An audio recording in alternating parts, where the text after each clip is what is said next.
오늘은 기도하면 기도하는 사람에게 나타나는 첫 번째 현상에 대해서 한번 생각해 보도록 하겠습니다. 가버나움 회당에서 말씀을 가르치시고 귀신을 내쫓으신 예수님께서는 그 이후에 베드로의 집에 방문하셔서 아픈 베드로의 장모를 치유해 주셨습니다.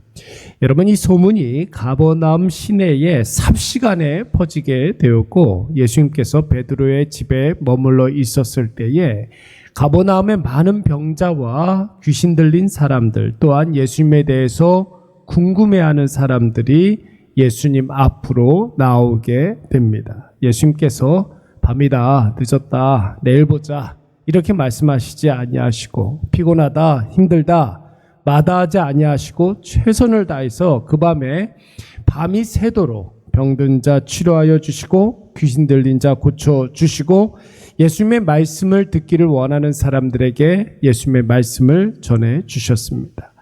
그런데 여러분, 어느 순간 하시던 일을 딱 멈추시고 예수님을 기다리던 자들을 예수님이 떠나서 어디론가 가시게 되었는데, 여러분, 예수님이 가신 곳이 어디였습니까? 기도할 처소를 찾아서 새벽이 지나 아침이 밝기 전에 습관을 쫓아 기도하러 주님께서 그 기도의 시간을 지키러 가신 것입니다. 예수님은 여러분, 그 어떤 사역도 기도보다 앞세운 것이 없었습니다. 기도보다 앞세운 것이 없었습니다. 예수님의 가르치는 사역 중요했습니다. 천국 복음을 전파하는 사역 중요했습니다. 병자를 치유하고 귀신을 내쫓는 사역 매우 중요한 일이었습니다. 그러나 아무리 중요하다 할지라도 기도보다 앞세운 것은 없었다라는 것이, 기도로 시작하셨고 기도로 사역하셨기 때문에 여러분, 그 모든 사역에서 예수님이 승리하실 수가 있었던 것이죠. 여러분, 오늘 본문의 말씀을 보시면은 기도로 모든 사역을 시작하셔서 승리하신 예수님의 모습이 나오고 있는데, 여러분, 가장 먼저 기도하셨을 때 어떤 부분에서 승리하셨는지 우리 그거 한번 생각해 봐야 합니다. 여러분, 기도하니까 쓸데없는 일에 시간 낭비하지 아니하고 핵심을 붙들고 우선순위를 고수할 수 있었던 것입니다. 여러분, 기도하고 있던 예수님께 시몬과 그리고 다른 제자들이 예수님께 나와서 뭐라고 이야기했습니까? 여러분, 37절 말씀에 보니까 많은 사람들이 예수님을 보기 위해서 지금 예수님을 기다리고 있습니다. 수많은 사람들이 예수님을 만나려고 지금 예수님을 기다리고 있습니다. 빨리 사람들이 있는 곳으로 가시죠. 이렇게 예수님께 청하였습니다. 가버나움에서 예수님의 행적은 참으로 놀라운 것이었죠. 회당에서 귀신을 내쫓으시고 베드로의 장모의 무서운 열병을 고치시고 수많은 병자와 귀신들을 내쫓는 깨끗게 하셨으니, 여러분, 가버나움 사람들이 얼마나 예수님께 열광했겠습니까? 그래서 여러분, 예수님을 만나기 위해서 더 많은 사람들이 예수님을 기다리고 예수님을 만나기를 청하고 예수님을 열망하고 있었던 것입니다. 여러분, 그렇다면 예수님께서 어떻게 하셔야 되겠습니까? 많은 사람들이, 병자들이, 귀신 들린 자들이, 예수님을 기다리고 있는 사람들이 기다리고 있다고 하니까 예수님께서 사람들이 기다리고 있는 곳으로 가셔야만 합니까? 사람들이 열광하고 있다고 하니까 그 열광의 도가니 속으로 예수님이 가셔야만 하는 것입니까? 예수님 그렇게 하지 아니하시고 오늘 38절 말씀에 보니까 다른 가까운 마을들로 가자, 거기서도 전도하리니, 이렇게 이야기하고 있습니다. 가버나움만을 위해서 온 것이 아니라는 거예요. 갈릴리의 모든 사람들을 위해서 내가 왔다.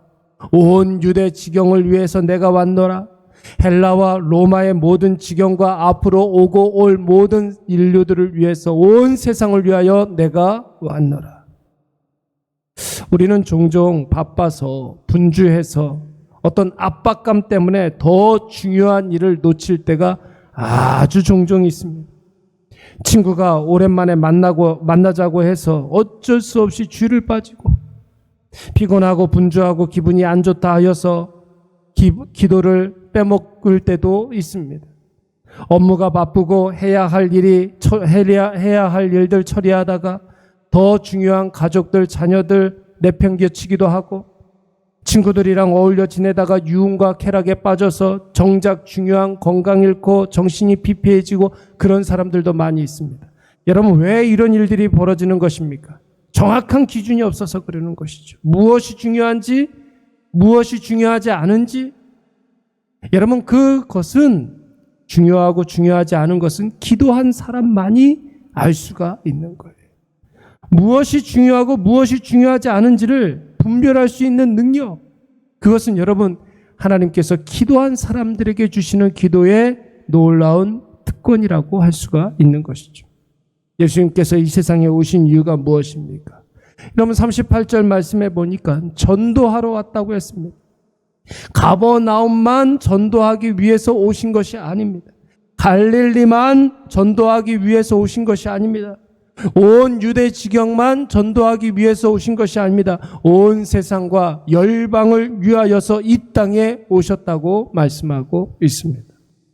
사람들에 의해서 절대로 흔들리지 않는다라는 것이죠. 사람들이 원하는 대로 사역하는 것이 아니라 하나님이 나를 보내주신 그 하나님의 뜻대로, 그 하나님께서 원하시는 대로 나는 사역한다라고 말씀하고 있는 것입니다.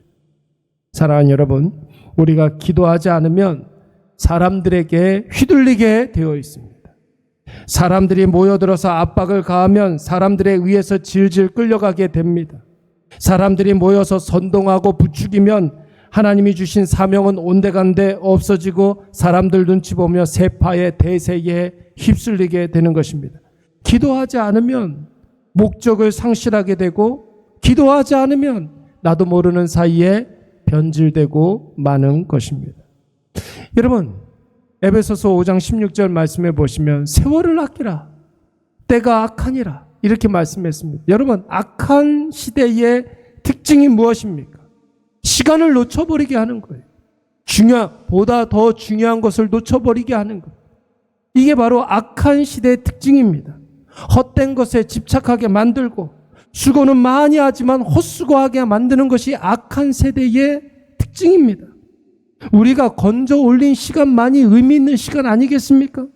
의미 있는 시간들로 우리의 인생이 가득 차야 그 인생이 가치 있는 인생이다, 이렇게 이야기할 수가 있는 것입니다. 사람들에 의해서 끌려다니고 사람에 의해서 동분서주하고 사람 때문에 사명을 잃어버리면 여러분 수고는 많이 하지만 헛수고, 여러분 최선은 다 하지만 공허만 남고, 열심히 살지만 오히려 자기 자신 비참해지는 일들을 경험하게 되는 것입니다.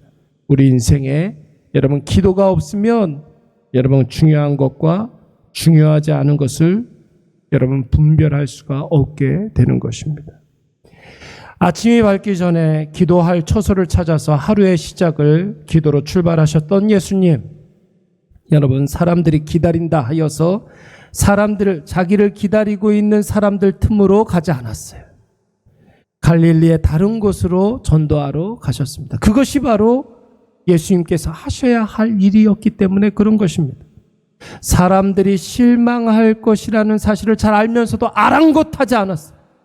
사람들이 어쩌면 비난할 것이다. 여러분 분명히 비난하겠죠. 그러나 그것을 두려워하지 않았습니다. 사람들이 불평하고 원망, 여러분 이런 것들을 전혀 개의치 아니하셨습니다. 예수님이 가야 할 곳으로 가셨고 예수님이 해야 할 일들을 하셨습니다. 오늘 이것을 꼭 기억하셔서 여러분 우리가 기도의 자리를 지킬 때, 우리의 마음에 기도로 가득 채웠을 때 여러분 하나님께서 우리에게 우선순위를 분명하게 알려주실 줄로 믿습니다. 하나님이 원하시는 일이 무엇인지, 하나님께서 기뻐하시는 일이 무엇인지 그것만 바라보고 그것에 최선을 다하게 하시고 그것을 감당할 수 있는 힘과 능력과 지혜를 하나님께서 허락해 주실 줄로 믿습니다. 우리